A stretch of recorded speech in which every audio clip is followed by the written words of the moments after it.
All right, let's get right into it. We're going to start with a bit of a mystery. A little digital puzzle that's all wrapped up in just 4 simple, kind of misspelled words.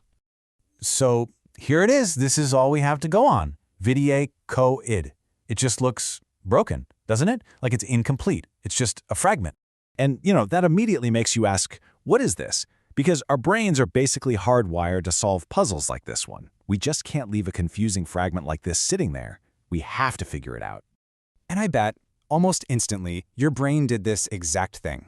It looked at the typos, saw the weird spacing, and just fixed it, right? Videy becomes video, and COVID obviously becomes COVID.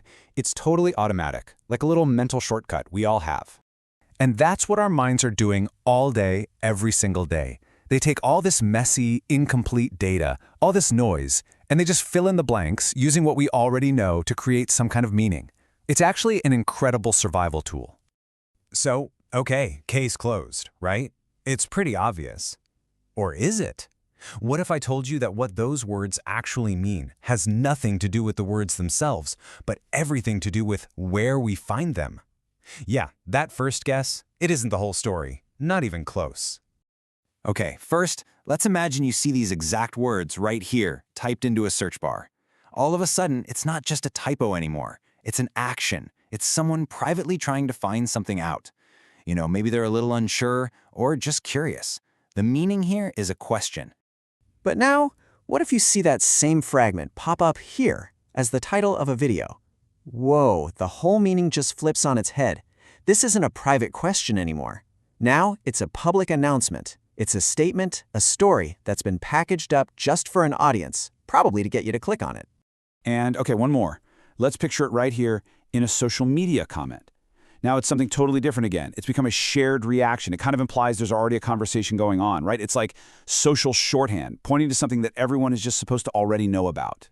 So, just look at that. The exact same jumbled up words can mean 3 completely different things: a private question, a public statement, or a shared reaction. What does that tell you? It proves the meaning was never really in the words to begin with.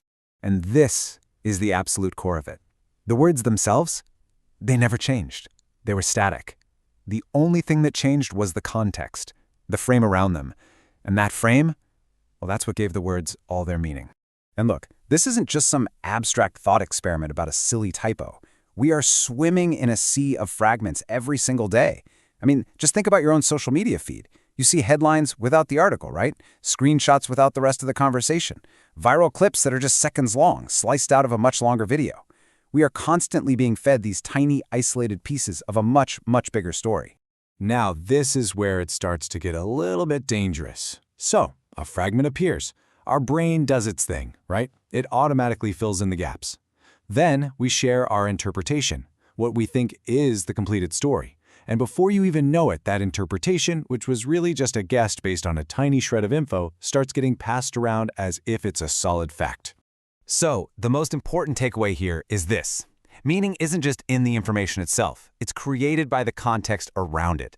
If we don't understand the frame, the where, the why, the who, then we're not really processing information at all. We're just reacting to noise. And that really brings us to a final thought, something to take with you.